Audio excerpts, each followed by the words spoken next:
So hello everyone, मेरा नाम सौरभ है और आज मैं आप सबके सामने लेके आया हूँ सी ए फाइनल लॉ का एक क्वेश्चन है जो कि मई 2018 आरटीपी में एक क्वेश्चन आया था। बहुत ही सिंपल क्वेश्चन है, बहुत ही अच्छा लगा मुझे क्वेश्चन। सो इसमें दो प्रोविजन कवर होता है। So without wasting any time let's get started with this question. So miss Ashima daughter of mister Mittal an exporter. Mister Mittal जो है वो एक्सपोर्टर है और मिस अशीमा जो है वो उनकी डॉटर है। Residing in Australia since long. अब जो उनकी डॉटर है वो ऑस्ट्रेलिया में रह रही है, बहुत सालों से रह रही है। Residing in Australia since long. She want to buy a flat in Australia. Australia में उनको फ्लैट खरीदना है since he is unmarried. Unmarried भी है भाई। Now she want to make her father mister Mittal a joint holder in that flat for which entire proceed are to be paid by हर।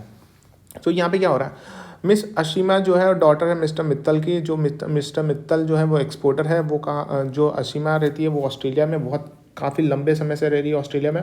और वो जो चाहती है वो क्या चाहती है, वो चाहती है कि फ़्लैट खरीदे ऑस्ट्रेलिया में। सो फ्लैट खरीदे ऑस्ट्रेलिया में और उसमें क्या बना है, वो अपने फादर को यहाँ पे जॉइंट होल्डर बना दे अपने फ्लैट में। और यहाँ पे जो भी पैसा देना पड़ेगा फ्लैट का एंटायर प्रोसीड जो होगा उसे कौन पे करेगा, उसको पे करेगा उसकी उनकी डॉटर, मिस्टर मित्तल की डॉटर। सो यहाँ पे क्वेश्चन ये पूछा गया है, what are the provisions of FEMA governing such type of transaction. तो क्या कोई ट्रांजेक्शन, ये ट्रांजेक्शन जो हो रहा है तो क्या कोई प्रोविजन है फेमा के अंदर, ये आप सबको बताना है। और एक क्वेश्चन और पूछा गया है कि can mister Mittal join her daughter in acquiring such flat in Australia. तो क्या मिस्टर मित्तल ज्वाइन कर सकते हैं, डॉटर जॉइंट होल्डर बन सकते हैं जो भी उनके डॉटर ने यहाँ पे फ्लैट खरीदा है। एक क्वेश्चन और पूछा गया है कि मिस्टर मित्तल जो है वो रिसीव करना चाहते हैं, we want to receive advance payment. क्या रिसीव करना चाहते हैं, advance payment against his export from the buyer outside India. What are the relevant provision. जो एक्सपोर्टर जो है, एक्सपोर्टर है ये मिस्टर मित्तल, वो अपने बायर से यहाँ पे क्या लेना चाहते हैं, एडवांस पेमेंट लेना चाहते हैं। तो क्या वो ले सकते हैं, ये आपने प्रोविजन बताना है, फेमा एक्ट के हिसाब से बताना है।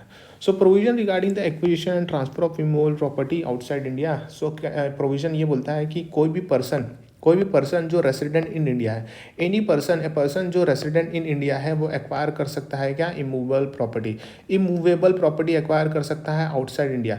Person resident in India acquire कर सकता है इमूवेबल प्रॉपर्टी आउटसाइड इंडिया। मतलब मैं पर्सन रेसिडेंट इन इंडिया, मुझे दुबई में प्रॉपर्टी एक्वायर करना है तो मैं कर सकता हूँ, या फिर समझो यूएसए में करना है तो मैं कर सकता हूँ। Bye way of what, by way of gift or inheritance from a person referred in section 6 subsection 4 of FEMA। सो यहाँ पे आप जो पर्सन रेसिडेंट इंडिया उसको इमोवल प्रॉपर्टी मिलेगा, कैसे मिलेगा, बाय वे ऑफ गिफ्ट मिलेगा या फिर इनहेरिटेंस मिलेगा। किससे मिलेगा, फ्रॉम अ पर्सन जो रेफर्ड है section 6 subsection 4 of FEMA act के हिसाब से।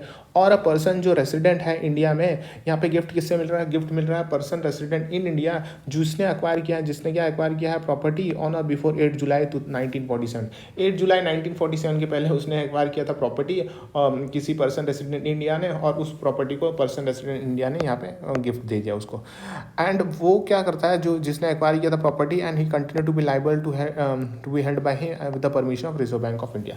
तो यहाँ पे क्या हो रहा है कि पर्सन जो रेसिडेंट इन इंडिया है वो एक्वायर कर सकता है immovable property. Person resident in India acquire कर सकता है इमूवेबल प्रॉपर्टी जो कि आउटसाइड इंडिया में एक्वायर कर सकता है। कैसे एक्वायर कर सकता है, by way of gift acquire कर सकता है। कैसे एक्वायर कर सकता है,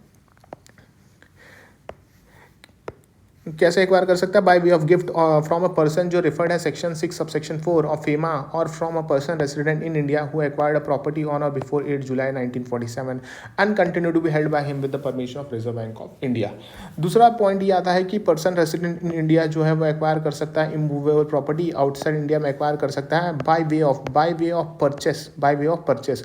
वो खुद परचेस कर सकता है, खुद परचेस कर सकता है आउट ऑफ फॉरेन एक्सचेंज जो उसने हेल्ड किया था foreign currency, foreign resident foreign currency account में।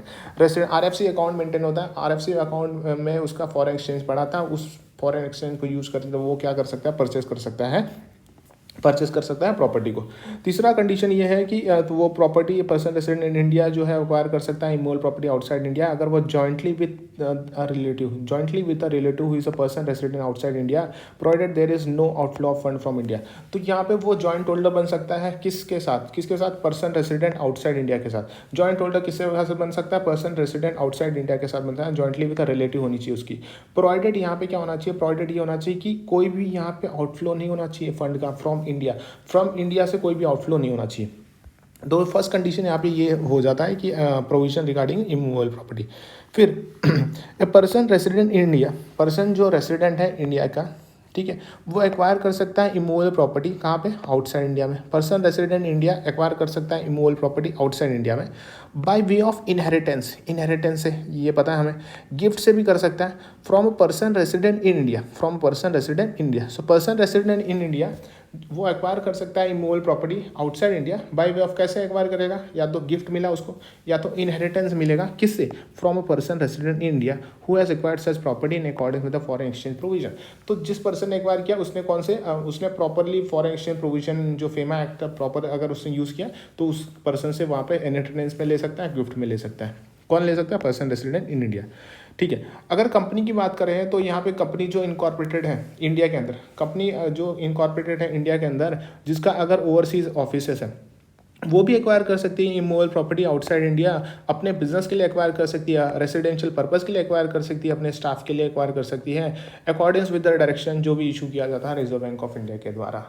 तो यहाँ पे अगर हम बात करें कंक्लूजन में तो मिस्टर मित्तल जो है वो रेसिडेंट इन इंडिया है, वो ज्वाइन कर सकते हैं अपने डॉटर को, मतलब जॉइंट होल्डर बन सकते हैं अपने डॉटर के साथ, who is a resident outside India. ये वाला कंडीशन यहाँ पे हो जा रहा है fulfil, jointly resident outside India in acquiring a flat at Australia. और पूरा पैसा कौन दे रहा था, पूरा पैसा उनकी डॉटर दे रही थी। सो यहाँ पे outflow of fund from India भी नहीं हो रहा है, सो यहाँ पे ये कंडीशन सेटिस्फाई हो जा रहा है। फिर दूसरा क्वेश्चन ये था इसी में कि कोई भी एडवांस पेमेंट अगर रिसीव होता है एक्सपोर्ट से तो यहाँ पे प्रोविजन कौन सा लगता है। So provision governing the advance payment against export, ये रेगुलेशन 15 लग जाता है, export of goods and service regulation 2015। So foreign exchange management exports of goods and service regulation 2015। Accordingly जब एक्सपोर्टर रिसीव करता है एडवांस पेमेंट विथ या without interest, exporter receive करता है एडवांस पेमेंट विथ या विदाउट इंटरेस्ट, किससे, from the buyer या फिर थर्ड पार्टी से, named in export declaration made by the exporter. तो एक्सपोर्टर जब एक्सपोर्ट डिक्लेरेशन देता है वहाँ पे नाम दिया रहता है, उससे अगर यहाँ पे क्या मिल रहा है, उससे यहाँ पे अगर एक्सपोर्टर को मिल रहा है एडवांस पेमेंट जो कि आउटसाइड इंडिया का था, एक्सपोर्टर जो कहाँ से मिल रहा है, आउटसाइड इंडिया से मिल रहा है, तो एक्सपोर्टर यहाँ पे shall be under obligation to insure. So exporter यहाँ पे क्या होगा, एक्सपोर्टर के पास ऑब्लिगेशन होता है कि वो इंश्योर करे कि जो भी शिपमेंट ऑफ गुड्स है वो मेड विद इन 1 ईयर, जो शिपमेंट ऑफ गुड्स होगा उसे 1 साल के अंदर आपको भाई शिपमेंट करना पड़ेगा from the date of receipts of advance payment. जिस दिन आपको एडवांस पेमेंट मिल गया इसके 1 साल के अंदर आपको यहाँ पे गुड्स उसको पहुँचाना पड़ेगा। फिर इसके बाद आता है कि जो भी रेट ऑफ इंटरेस्ट होगा पेबल ऑन एडवांस पेमेंट, आपने एडवांस लिया तो आपको रेट ऑफ इंटरेस्ट भी पे करना पड़ेगा। सो वो एक्सीड नहीं होना चाहिए, किससे एक्सीड नहीं होना चाहिए, 100 basis point above the London interbank offer rate, LIBOR plus 100 basis point से ज़्यादा नहीं होना चाहिए, किससे, लाइबोर प्लस 100 बेसिस पॉइंट से ज़्यादा नहीं होना चाहिए interest on advance payment received. फिर थर्ड पॉइंट आता है कि डॉक्यूमेंट जो covering the document covering the shipments are routed to the authorised dealer through whom the advance payment receive. तीसरा कंडीशन बहुत ही इंपॉर्टेंट है कि जो भी डॉक्यूमेंट कवरिंग द शिपमेंट्स, जो भी document covering the shipments are routed through the authorised dealer through the advance payment receive. जिस ऑथराइज्ड डीलर के थ्रू यहाँ पे एडवांस पेमेंट रिसीव हुआ उसी ऑथराइज्ड डीलर के थ्रू यहाँ पे डॉक्यूमेंट रूट किया जाएगा।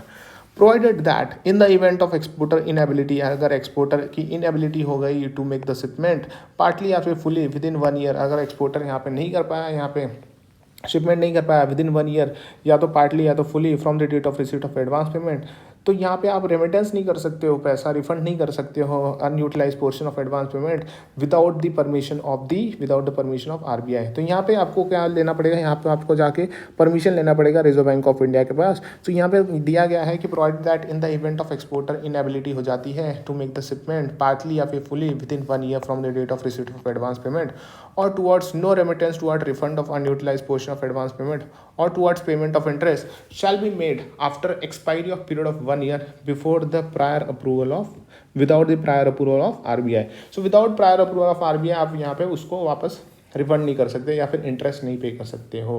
इसी के साथ ये क्वेश्चन यहीं पे खत्म होता है। Thank you so much.